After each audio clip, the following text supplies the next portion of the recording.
Naghain si Senate President Juan Miguel Zubiri ng resolution of both Houses 6 para amyendahan ang economic provisions ng saligang batas, partikular ang foreign ownership sa ilang negosyo.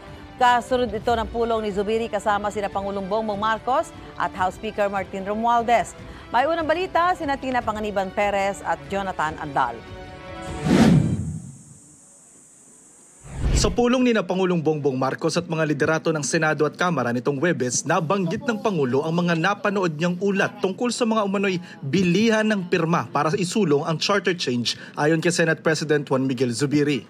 Pabor sa Kamara ang isinusulong na pagbabago sa pamamagitan ng People's Initiative ang magkasama sa halip na magkahiwalay na botohan ng dalawang kapulungan sa anumang pag-amyenda ng konstitusyon na gagawin sa ilalim ng isang Constituent Assembly. Pero inaalmahan ito ng Senado dahil dehado umano sila rito. Sabi, nagkakagulo na, bakit nagkakaganyan, may bayaran. And he said, sabi niya sa akin at kay Speaker, sabi niya, why doesn't the Senate take the lead in the discussions of the economic provisions and then you approve your version which the House can adopt?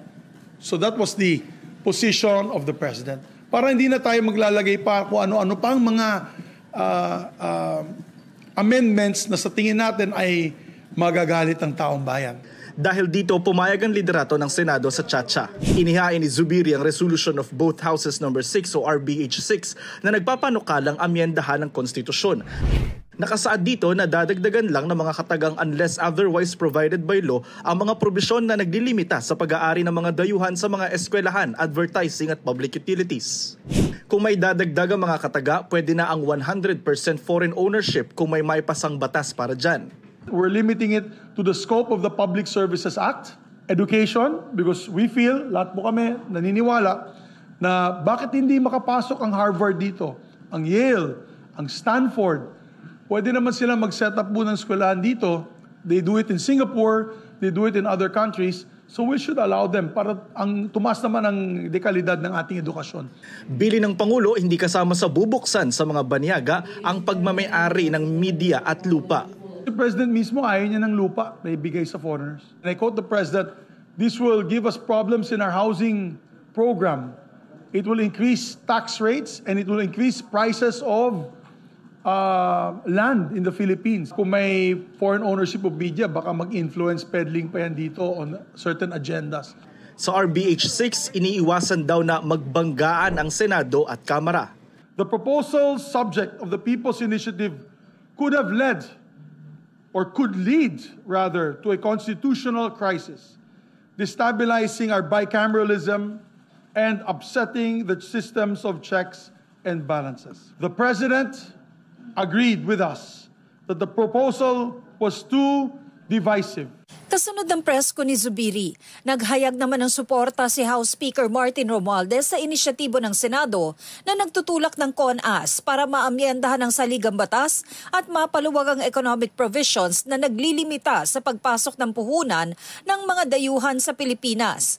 Napapanahon daw ang mga amendment na kinakailangan para mapalakas ang ekonomiya. Pinaiimbestigahan na ng Makabayan Coalition sa Kamara ang mga nagpalagda ng suporta sa Chacha kapalit ng umano'y ayuda.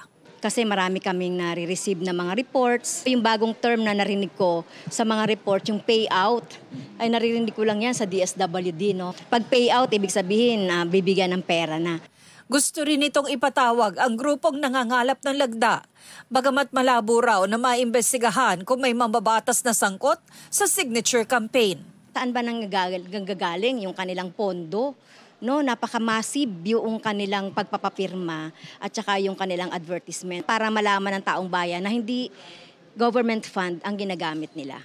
Pag-amin ng isang kongresista, nangyari na sa kanyang distrito sa Antipolo ang pangangalap ng lagda pero wala raw direktiba ng liderato ng Kamara para rito.